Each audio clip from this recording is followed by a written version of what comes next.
ധനരാജ് രംഗസാക്ഷി കൊണ്ടുപോയി ബന്ധപ്പെട്ട കാര്യം ജനങ്ങളുടെ മുമ്പിൽ അവതരിപ്പിക്കും. ഞങ്ങൾക്ക് യാതൊന്നും മറച്ചു വെക്കാനില്ല. അത് ഞാൻ മിനിഞ്ഞാന്ന് 4 ദിവസം മുമ്പേ പറഞ്ഞു. അപ്പോൾ ഇന്നലെ കുഞ്ഞീഷ്ണനെ എടുത്ത നിലപാട്, കുഞ്ഞീഷ്ണനെ പാർട്ടി പുറത്താക്കിയതാണ്. പിന്നെ കുഞ്ഞീഷ്ണനെ പാർട്ടി പുറത്താക്കി കുഞ്ഞീഷ്ണനെ മഹത്വവൽക്കരിച്ചിട്ടാണോ സംസാരിക്കുക? വിമർശനാത്മകമായ രീതിയിൽ പറഞ്ഞിട്ടുണ്ട്.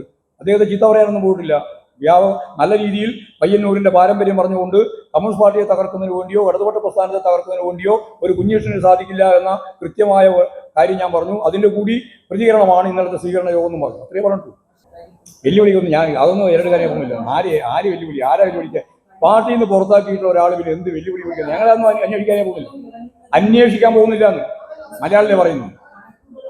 ഏത് കണക്കെല്ലാം ഞങ്ങൾ പരസ്യം പറഞ്ഞിട്ടില്ലേ? മനസ്സില്ല പോരെ? കുഞ്ഞീഷ്ടം പറയുന്ന ചോദ്യം കൊണ്ട് പുറപ്പെട്ടിരിക്കുക ചെറിയ ആൾ. നിങ്ങൾ കുറെ കൊല്ലം നടക്കും, അത് അത്രയൊന്നും കാലം നടക്കൂല, വളരെ ചുരുക്കം സമയം കൊണ്ട് അവസാനിക്കും. ഏതാ ഏഷ്യാനെറ്റാണോ? അല്ലാതെ ചോദിച്ചത് റിപ്പോർട്ടർ. ശരി, കുഞ്ഞീഷ്ടം പറയുന്നത് ചർച്ചയില്ല. കുഞ്ഞീഷന്റെ കണക്ക് നോക്കേണ്ട ഉത്തരവാദിത്വം കമ്മ്യൂണിസ്റ്റ് പാർട്ടിക്ക് ഇല്ലാന്ന്. കമ്മ്യൂണിസ്റ്റ് പാർട്ടി കൃത്യമായ കണക്കുണ്ട്. പിന്നെ ഇതിനാ കുഞ്ഞീഷന്റെ കണക്ക് നോക്കുന്നു?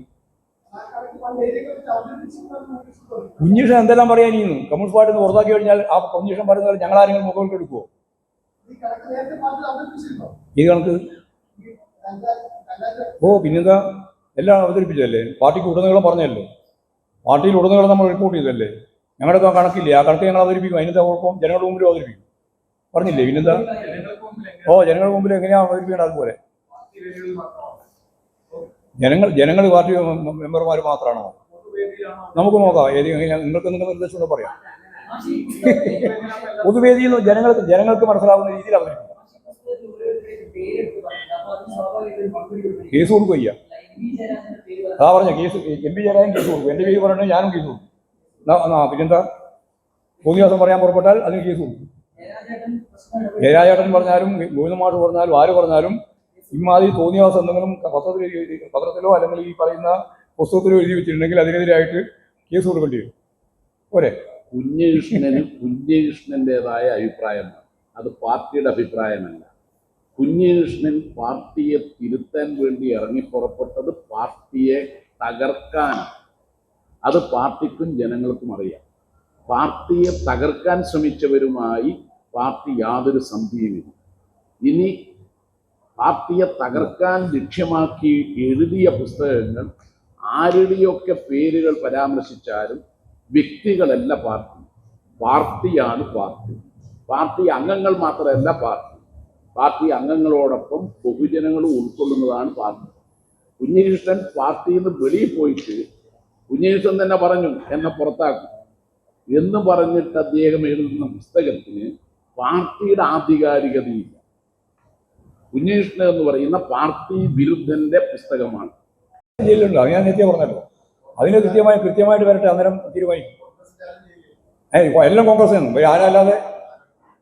ആരല്ലാതെ എല്ലാം കോൺഗ്രസുമായി ബന്ധപ്പെട്ട. കോൺഗ്രസ് അല്ലേ KC വേണുഗോപാലനാണ് കോച്ചിയെ കയറ്റിയെ.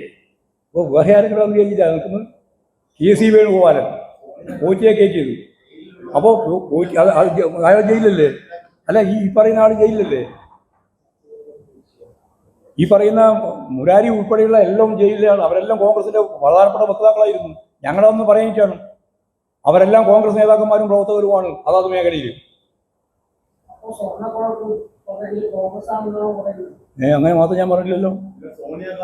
കോൺഗ്രസ് ഉണ്ടെങ്കിൽ കോൺഗ്രസ് ഉണ്ട്, അതുപോലെ BJP ഉണ്ടെങ്കിൽ BJP ഉണ്ട്. എന്ന് പറഞ്ഞാൽ ഇപ്പം വന്ന വളരെ പ്രധാനപ്പെട്ട ഈ വിഭാഗങ്ങളെല്ലാം ഇതിൻ്റെ അകത്ത് രണ്ടെണ്ണം പെട്ട് തന്നെയാണ്, ഒന്നും പെടാതൊന്നുമല്ല. ഞങ്ങൾ അത് സംബന്ധിച്ച് കൃത്യമായ നിലപാട് അന്നും പറഞ്ഞിട്ടുണ്ട്, ഇന്നും പറഞ്ഞിട്ടുണ്ട്. ചാർജ് ഷീറ്റ് കൊടുക്കുമ്പോൾ എന്താണ് ചാർജ് ഷീറ്റ് എന്ന് മനസ്സിലാക്കിയിട്ട് ആവശ്യമായ നിലപാട് പത്മകുമാർ ഉൾപ്പെടെയുള്ളവർക്ക് നേരെ ഞങ്ങൾ സ്വീകരിക്കും. അതിൽ മറച്ചു വെക്കാൻ ഞങ്ങൾക്കൊന്നുമില്ല. അന്നേ പറഞ്ഞിട്ടുണ്ട്, ഇന്നും പറയാതെ. അതുകൊണ്ട് അത് പറഞ്ഞിട്ടാണ് കുറേ നടന്നത്. ഇപ്പോൾ അത് പറഞ്ഞാൽ നിങ്ങൾക്കും പറയാൻ സാധിക്കാത്ത അവസ്ഥ വന്നു. ശരി, ഇതിനടുത്ത് ഞാൻ പറഞ്ഞിട്ടില്ലല്ലോ. ഇല്ല, സോണിയ ഞാൻ മലയാളത്തിൽ ശരിയായ മലയാളത്തിൽ വളരെ നിർത്തി മനസ്സിലാകുന്ന രീതിയിലാണ് പറഞ്ഞത്. ഈ ലോകം മുഴുവൻ കേൾക്കുന്നുണ്ടല്ലേ ഇത്, നിങ്ങൾക്ക് മാത്രം മനസ്സിലാവാതെന്താ? അത് ഗൗരവപൂർവ്വം ആലോചിക്കേണ്ടതാണ്. ഞാൻ പറഞ്ഞു ഇത്രയേ ഉള്ളൂ സുഹൃത്തെ. സോണിയാഗാന്ധിയെ സാധാരണ രീതിയിൽ കാണൽ തന്നെ പ്രയാസം അല്ലേ? ആണോ? നിങ്ങൾ പോയാൽ പറ്റി സോണിയാഗാന്ധിയെ കാണാൻ പറ്റുമോ? അല്ല, നിങ്ങൾ പത്രപ്രവർത്തനാണല്ലോ, കാണാൻ പറ്റുമോ നേരിട്ട്? എന്താ മറുപടി പറയാതെ? എങ്ങനെ പറ്റാൻ? നിങ്ങൾ പോയി നോക്കും, ഒന്ന് പോയി അന്വേഷിച്ച് നോക്കും. എന്റെ നിങ്ങൾക്ക് എന്താ ചെയ്യുന്നത്? കൊമ്പുണ്ടോ? ജയിക്കുന്നതാ? ഏത് പാർട്ടിന്റെ? അതെ, കോൺഗ്രസ് പാർട്ടിന്റെ ചാനലായതുകൊണ്ട് കരുണാകരൻ കാണാൻ പറ്റില്ല. എന്നിട്ട് വേണ്ട നിങ്ങൾക്ക് കാണാൻ കൊമ്പുള്ള ഞാൻ വരൂല്ലോ. അതുകൊണ്ടാ വേറെ ആളെ കൂട്ടിക്കോ, എന്നെ കൂടെ ഉണ്ടാ വേറെ ആരെങ്കിലും കൂട്ടിക്കോ. നിങ്ങളെ വേറെ ആരെങ്കിലും കൂട്ടി കാണും, എന്നിട്ട് നമുക്ക് അടുത്ത 10 സമ്മേളനം പറയുമ്പോൾ പറയാം ആണ്. എന്നെ കൂടെ ഉണ്ടാ വേറെ ആരെങ്കിലും കൂട്ടിക്കോ. നിങ്ങൾ കോൺഗ്രസിന്റെ നേതാവിനെ കൂട്ടിക്കോ.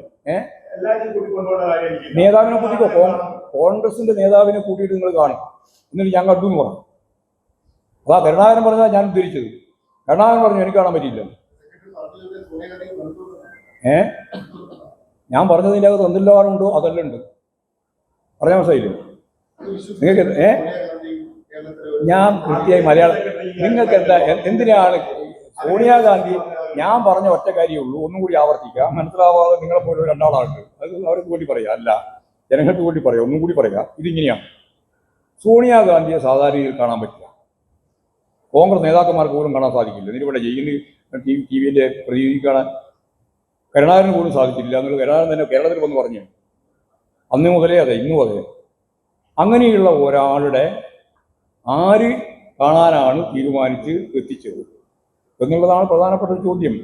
അതാണ്. അപ്പോൾ അവരെ കണ്ടതല്ല പ്രശ്നം, അവരെ കാണാൻ അവിടെ എങ്ങനെയാണ് ഈ കൊള്ളക്ക് നേതൃത്വം കൊടുത്തിട്ടുള്ള ഉണ്ണികൃഷ്ണൻ പോറ്റിയും ഈ കൊള്ള മുതൽ വാങ്ങിയിരുന്ന ഇപ്പോൾ എല്ലാവരും മനസ്സിലാക്കുന്ന ബെല്ലാരിയിലെ ഗോവർദ്ധനും രണ്ടാളും കൂടി ദേവസ്വം ബോർഡ് പ്രസിഡന്റിൻ്റെയും മറ്റു ചിലരുടെയും സാന്നിധ്യത്തിൽ സോണിയാഗാന്ധിയെ കണ്ടത്, കാണാൻ അനുവാദം നൽകി വാങ്ങിയത് ആരാണ് എന്നാണ് ചോദിച്ചത്. ആ ചോദ്യത്തിൽ ഇന്നേ വരെ അവർ മറുപടി പറഞ്ഞില്ല. നിങ്ങൾക്ക് ഇത്ര മറുപടി പറയാൻ അവരാരും പറഞ്ഞില്ല മറുപടി ഇന്നേ വരെ. കോൺഗ്രസ്സുകാരും പറഞ്ഞില്ല. ശരി, അവസാനിപ്പിക്കാം.